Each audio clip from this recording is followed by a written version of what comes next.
ताईंचा परिचय तुम्हाला करून देणं हे गरजेचं आहे. मला असं वाटतं, हे माझं वैयक्तिक मत आहे, की आपण ना सगळं इथं परिवार किंवा परिवारातले म्हणजे स्वामींसहित परमपूज्य नाना नानी आणि आपल्या ताई यांना ना आपण कळत न आपण गृहीत धरतो असं मला वाटतं. आपल्याकडून कसा कमीत कमी ताईंना त्रास होईल याची काळजी आपण घ्यायला पाहिजे असं मला वाटतं. म्हणूनच ही जी ताईंची जी माहिती मी तुम्हाला देत आहे ह्याच्या मागचं कारण हे आहे की आपण ताईंना जितकं समजायला हवं तितकं आपण समजलेलं नाही आहोत. माहिती द्यायला सुरुवात करतो. सगळ्यांना विनंती करतो की तुमचे मोबाईल फोन तुम्ही सायलेंट मोडवरती ठेवा आणि मंदिरामध्ये जे भक्त ज्यांचं दर्शन झालेलं आहे त्यांना विनंती करतो की त्यांनी सभागृहात येऊन आसनस्थ व्हा. माझी माहिती झाल्यानंतर ताईंचं प्रवचन सुरू होईल. पूजनीय ताईंच्या प्रवचनासाठी आपण सर्वजण आतुरलेलो आहोत. पण तत्पूर्वी ताईंची ओळख तुम्हा सर्वांना करून देणं महत्त्वाचं आहे आणि म्हणून स्वामी समर्थ परिवाराच्या वतीने ताईंची ओळख मी आपल्यासमोर मांडत आहे.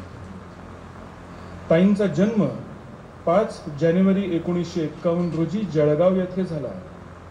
पुढे रुईया कॉलेज मुंबई येथून BSc स्टॅटिस्टिक्स चे शिक्षण त्यांनी पूर्ण केले. 1973 साली रिझर्व्ह बँक ऑफ इंडियामध्ये ताई स्वामींच्या आशीर्वादाने रुजू झाल्या व 2003 पर्यंत म्हणजेच 30 वर्षे त्या RBI मध्ये कार्यरत राहिल्या. ह्या काळात ताईंनी बँकिंगशी निगडीत अनेक खाती सांभाळली. कष्टाने, प्रामाणिकपणाने व अर्थात स्वामींच्या आशीर्वादाने त्या यशाच्या शिखरावर पोहोचल्या. 2003 मध्ये श्री स्वामी समर्थांच्या आदेशानुसार स्वेच्छानिवृत्ती स्वीकारून पूजनीय ताईंनी पूर्ण वेळ स्वामी कार्यासाठी झोकून देण्याचा निर्णय घेतला.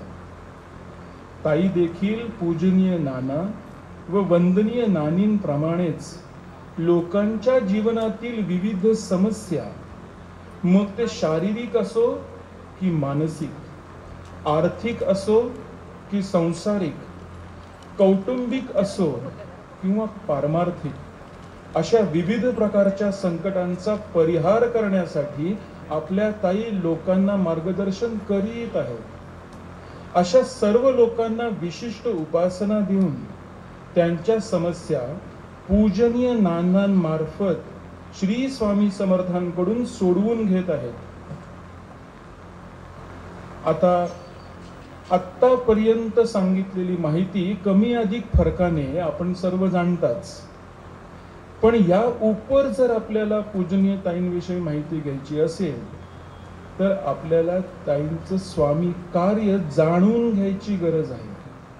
आणि हे समजण्यासाठी ताईंच्या कार्याचा सखोल अभ्यास आपण सर्वांनी करायला हवा आहे असं मला वाटतं. तन मन धन तुझ्यापदी नाथा याचं मूर्तिमंत उदाहरण म्हणजे पूजनीय ताई.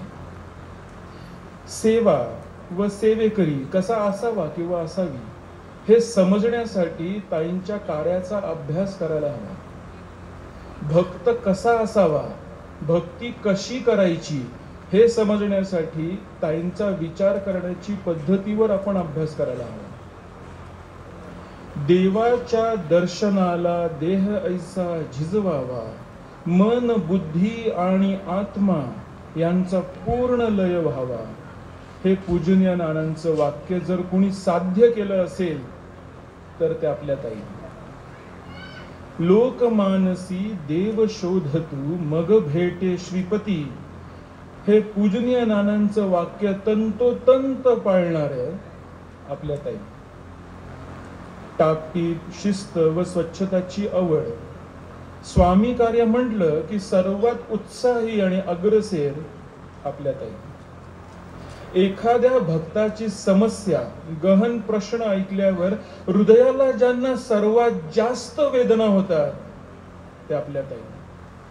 समस्या घेऊन येणाऱ्या प्रत्येक भक्ताचं समस्येचं निरासन व्हावं यासाठी पूजनीय नाना व स्वामींकडे साकडं घालणारे, प्रार्थना करणारे, कधी कधी धावा करणारे आपल्या ताई. स्वतःच्या वैयक्तिक कामे इत्यादी अशा गोष्टींकडे अजिबात लक्ष न देता स्वामी परिवार एकमेव प्रायोरिटी अशा भावनाने कार्य करणारे आपल्या ताई. सर्वसाधारण नसूनही मी सर्वसाधारण आहे असा भाव कायम ठेवून सकल जनहिताय कार्य करणारे आपल्या ताई. स्वामींचं दर्शन अनेकदा होऊन सुद्धा कुठलीही जाहिरात न करता भक्तांचे संसार कसे सुखी होतील यासाठी कायम झटणारे आपल्या ताई.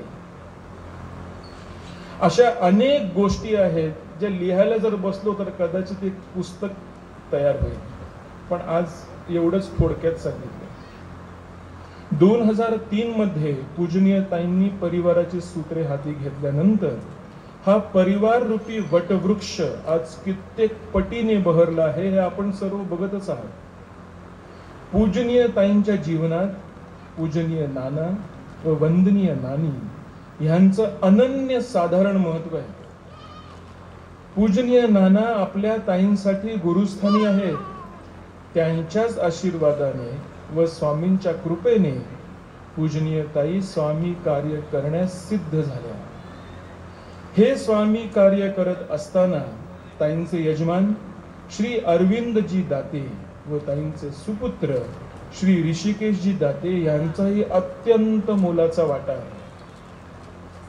ताईंची ओळख किंवा त्यांचं हे सकल जनहिताय कार्य आम्ही कुणीही 1-2 पानात लिहूच शकत नाही.